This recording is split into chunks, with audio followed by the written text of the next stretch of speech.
It was now September 1910, a year after the downfall of Sultan Abdul-Hamid and the formal entombment of the remains of the Bab on Mount Carmel. And after 6 decades of exile and imprisonment, the time had come for Abdu'l-Baha to consecrate his remaining strength on a historic journey to the West, first to Egypt, then to Europe, and finally to America. Although he had to postpone his departure from Egypt owing to illness, by August 1911 he'd embarked for Marseille, and from there he continued on to Thonon-les-Bains on the shores of Lac Léman before proceeding to London. Sarah Louisa Blomfield, an early member of the Baha'i Faith in England, offered her home as his residence, and here the master met people from all walks of life. Among them was Reverend John Campbell, who invited the master to give his first ever public talk to the congregation at the City Temple on September the 10th, 1911. Few of the 2,000-strong congregation present would forget the sight of the venerable figure, clad in Eastern garb, ascending the pulpit stairs to address a gathering. Reverend Campbell introduced him. "We, as the followers of the Lord Jesus Christ, who is to us and will always be the light of the world, view with sympathy and respect every movement of the Spirit of God in the experience of mankind.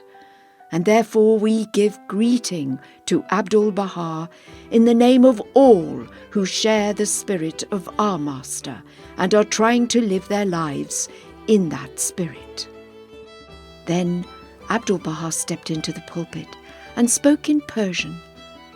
"O noble friends, seekers after God, the gift of God to this enlightened age is the knowledge of the oneness of mankind and of the fundamental oneness of religion.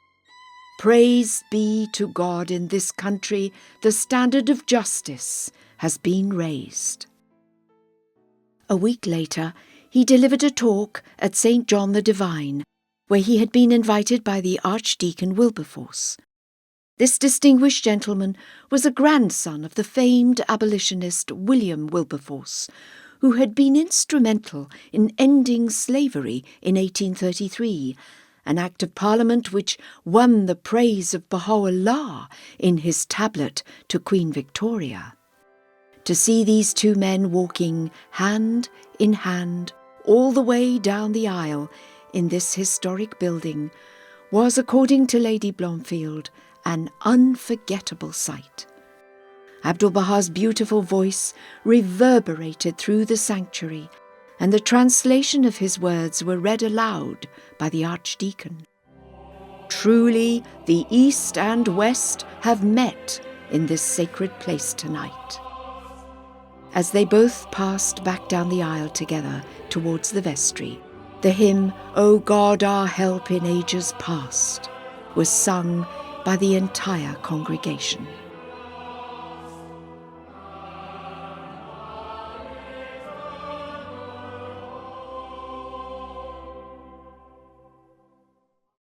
Abdu'l-Baha's first visit to London soon drew to a close, and he left for Paris, where the first French believer, Monsieur Hippolyte Dreyfus, had prepared an apartment for him.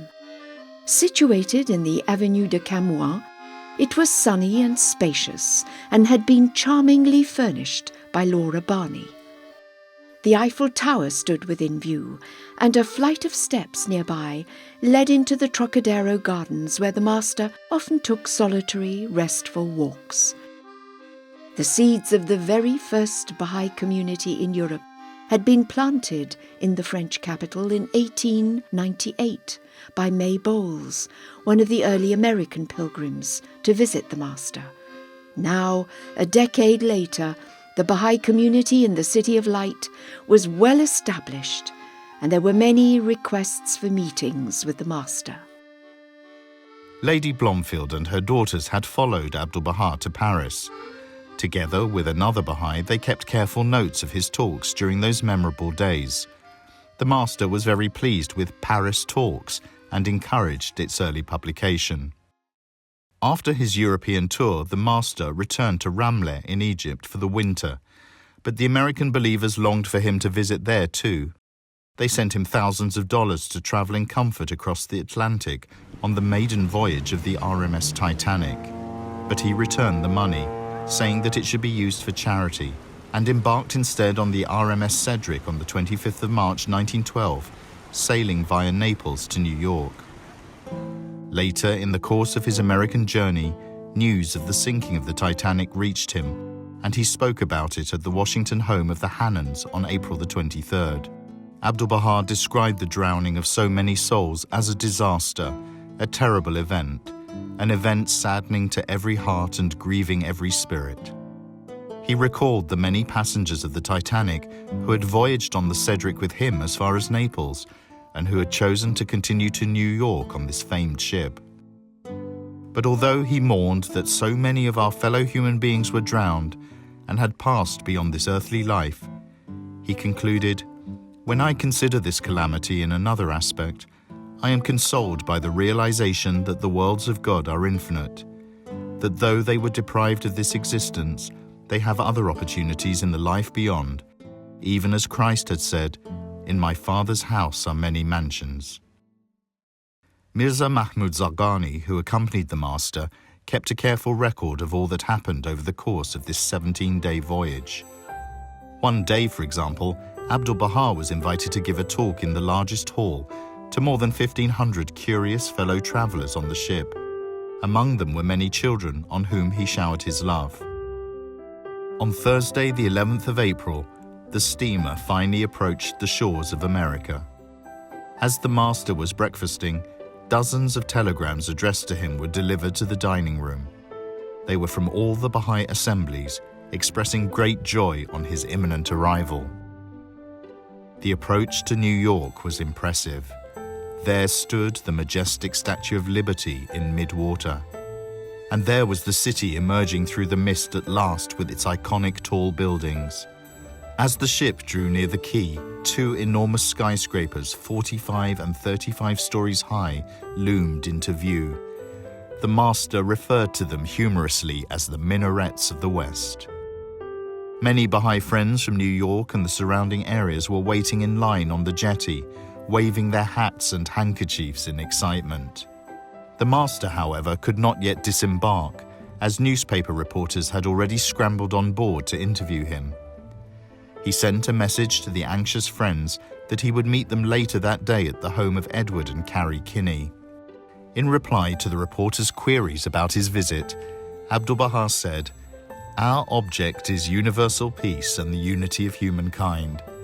I have traveled to Paris and London, and now I have come to America to meet with those who seek universal peace, and I hope that the peace societies of America will take the lead in promoting this end." When they asked him how this peace could be achieved, Abdu'l-Baha answered, "Its realization is through the attraction and support of world public opinion. Today, universal peace is the panacea for all human life." When asked if he were a prophet, Abdu'l-Baha corrected them. "I am not a prophet," he said. "I am a servant of God. My name is Abdu'l-Baha, the servant of Baha." Despite this, throughout his 239 days' stay in this vast country, the newspapers repeatedly referred to the Master as the prophet of God and the messenger of peace. His stay was extended far longer than initially planned. He visited communities from the East Coast to the Midwest, delivering talks to large audiences in churches, synagogues, societies, and also in individuals' homes, all along his train journey to California. The Master's first public talk took place on Sunday, April the 14th, at the Church of the Ascension on Fifth Avenue. It was a historic day for the Baha'is of New York City, especially Juliet Thompson, a parishioner of this church where the rector had at one time fiercely denounced Abdu'l-Baha. Instead of the traditional lesson for the day, the service opened with the reading of Corinthians chapter 13 and the prophecies about the return of Christ. Abdu'l-Baha was waiting in the vestry when the organ music began to thunder and the triumphant words, "Jesus lives!" rang out. He walked up the nave with kingly strides. Dr. Percy Grant, the church rector, led him by the hand all the way up to the bishop's chair. Before a throng of 2,000, Dr. Grant introduced the master with the greatest respect, concluding with an emotional request that Abdu'l-Baha give the benediction. With his face uplifted, his eyes closed, and his palms raised in supplication, Abdu'l-Baha chanted a prayer in Persian, with the clergyman leaning on each side of him. It was, according to Juliet, too great to be put into words. It was almost too great to bear. After the service, the master went out to his car in the company of the believers, while the whole neighbourhood resounded with the cries of Allahu Akbar. There were certain extraordinary events which took place over the course of the master's journeys across America and Canada, which, in retrospect, seem to have acquired an even greater relevance not only for the United States, but for the whole world. One concerned the issue of racial unity. Abdu'l-Baha was very forthright on this subject. He considered it the most pressing issue and most important challenge facing America, and his words had a direct impact on individuals. A young Englishwoman in the group, Louisa Matthews, had met a black American lawyer called Lewis Gregory during her visit to Abdu'l-Baha in Egypt. It was now the master's ardent hope that these two should be wed, and his hope was fulfilled when their wedding took place in New York City soon after his arrival that September. Their union at such a time and in such a segregated nation was a powerful symbol of racial harmony and demonstrated publicly the Baha'i principle in this regard. The master relished mixed gatherings of black and white people, as can be heard from his remarks delivered at Howard University in Washington, D.C. on the 23rd of April. "Today I am most happy, for I see here a gathering of the servants of God. I see white and black sitting together. There are no whites and blacks before God. All colours are one, and that is the colour of servitude to God." His encouragement led to the Race Amity Conference hosted by the Baha'is of Washington, D.C., which took place in May 1921, and where a message from the Master was read aloud. Furthermore, his words were put into action at a prestigious gathering while in the nation's capital, and this led to his being featured as one of the Men of the Month in an issue of The Crisis, a publication of the NAACP. Howard University still commemorates his visit in annual events on its campus.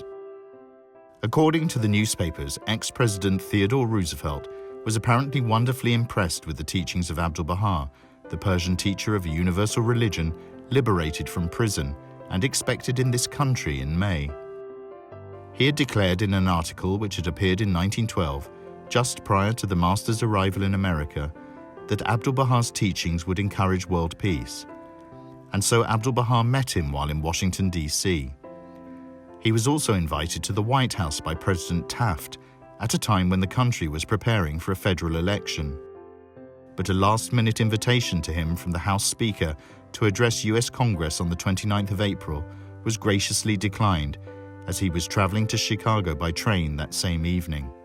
He had been invited to speak at the 4th annual NAACP conference, and once again urged the theme of race amity to an audience of several thousand, getting wide press coverage. Abdu'l-Baha's historic trip to the West was focused on the oneness of mankind and the urgency of racial equality. A few years after his American voyage, Abdu'l-Baha said of the issue of racism, "If the races do not come to an agreement, there can be no question or doubt of bloodshed. When I was in America, I told the white and colored people that it was incumbent upon them to be united, or else there would be the shedding of blood. I did not say more than this, that they might not be saddened. But indeed, there is a greater danger than only the shedding of blood. It is the destruction of America. Because aside from the racial prejudice, there is another agitating factor. It is that of America's enemies. These enemies are agitating both sides. That is, they are stirring up the white race against the colored race, and the colored race against the white race. But of this, the Americans are submerged in the sea of ignorance.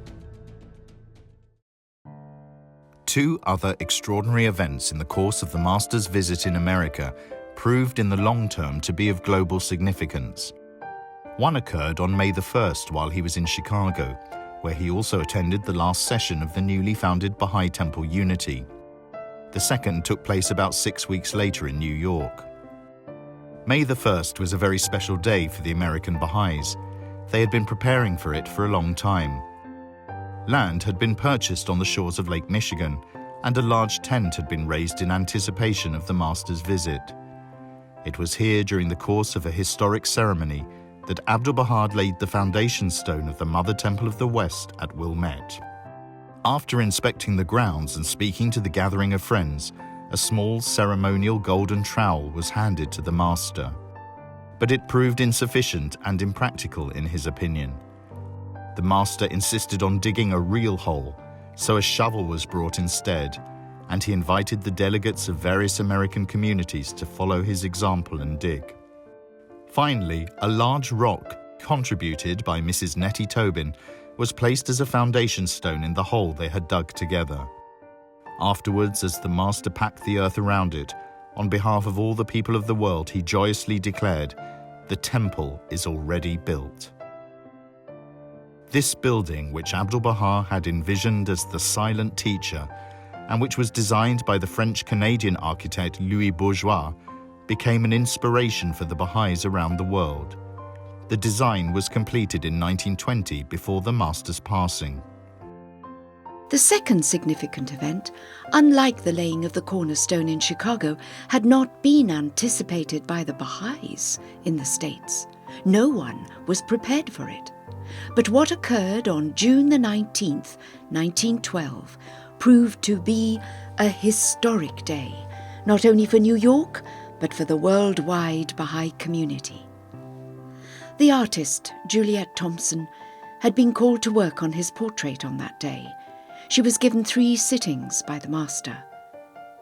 I had just begun to work, Lua Getzinger in the room, sitting on a couch nearby, when the Master smiled at me, then, turning to Lua, said in Persian, "I appoint you, Lua, the herald of the covenant, and I am the covenant appointed by Baha'u'llah.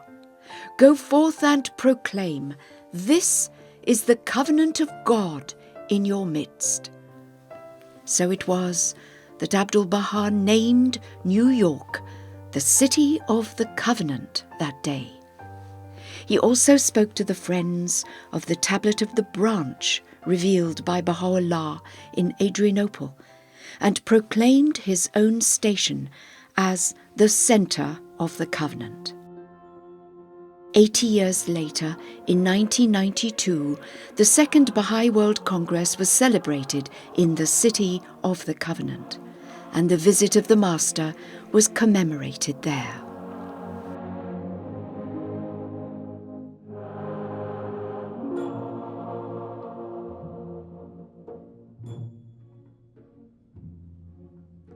ای حضرت عبدالبها، ای بانی بیت خدا، ای مرکز عهد بها، دستم بگیر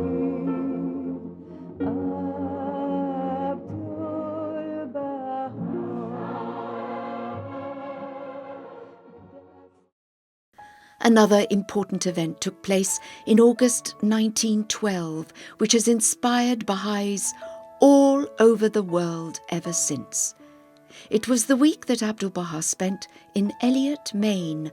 This idyllic spot was owned by Sarah Farmer, whose family were transcendentalists and associated with the abolitionists and other progressive movements of the times.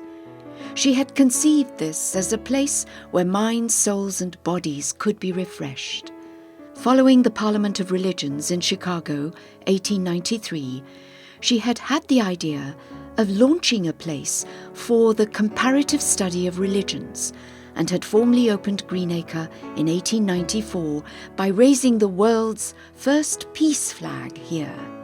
Miss Farmer had travelled to Accra to meet Abdu'l-Baha in 1899 and had been so inspired that on her return she pursued her dream with renewed vigour. Thus it was that the first Baha'i summer school was instituted in Greenacre in 1900, an event which would be mirrored and multiplied all over the world in the decades that followed. Many influential writers, inventors and thinkers were drawn to Greenacre in those early years, including John Greenleaf Whittier and Harriet Beecher Stowe. Mirza Abul Fazl was one of the first Baha'is to offer lectures on the faith there in the early 1900s. The Master saw Greenacre as a future institution of spiritual and material learning. Many gathered at the 50-room inn overlooking the river to hear him speak and to pay special tribute to Sarah Farmer for her achievements and vision. Another significant episode in the course of Abdu'l-Baha's visit took place on the West Coast, and this event too proved of profound importance for humanity. Dr. David Starr Jordan, the president of Stanford University, was one of the original trustees of the Carnegie Endowment for International Peace and invited Abdu'l-Baha to give a special address at the college on the 8th of October. A crowded assembly hall awaited with eager expectation his appearance that day. It was as though Abdu'l-Baha had his finger on the pulse of his listeners.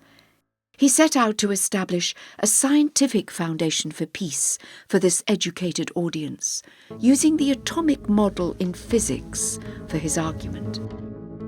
From the fellowship and commingling of the elemental atoms, life results. In their harmony and blending, there is ever newness of existence. It is radiance, completeness. It is consummation. It is life itself. If the animals are savage and ferocious, it is simply a means for their subsistence and preservation. They are deprived of that degree of intellect which can reason and discriminate between right and wrong, justice and injustice. On the other hand, humankind possessed a unique capacity for abstract thought. When man is ferocious and cruel toward his fellow man, it is not for subsistence or safety. His motive is selfish advancement and willful wrong. From every real standpoint, there must and should be peace among all nations, he urged, and then attacked the delusions that led to war and the tyrants who promoted these. Torrents of precious blood are spilled in defense of these imaginary divisions, he said, under the delusion of a fancied and limited patriotism. These boundary lines and artificial barriers have been created by despots and conquerors who sought to attain dominion over mankind, thereby engendering patriotic feeling and rousing selfish devotion to merely local standards of government.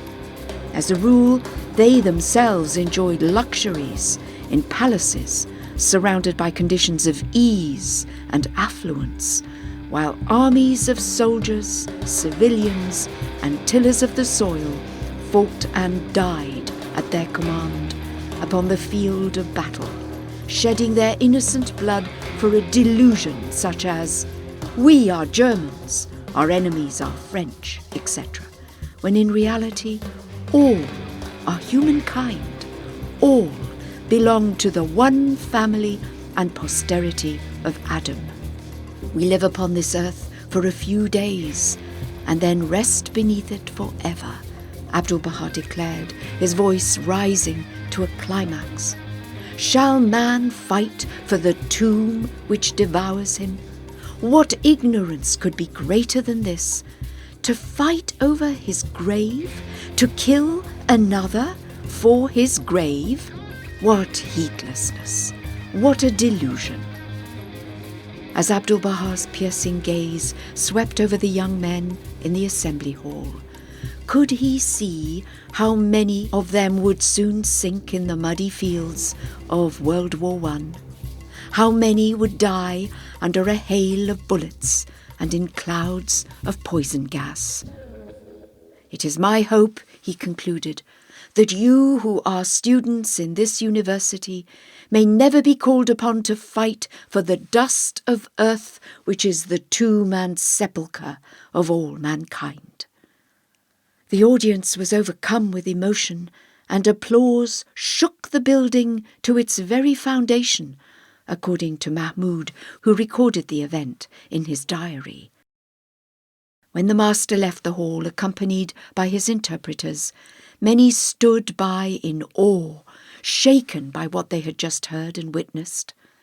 His predictions of the Great War were so ominous that one newspaper article referred to Abdu'l-Baha as having claimed that we are on the eve of the Battle of Armageddon, referred to in the 16th chapter of Revelation.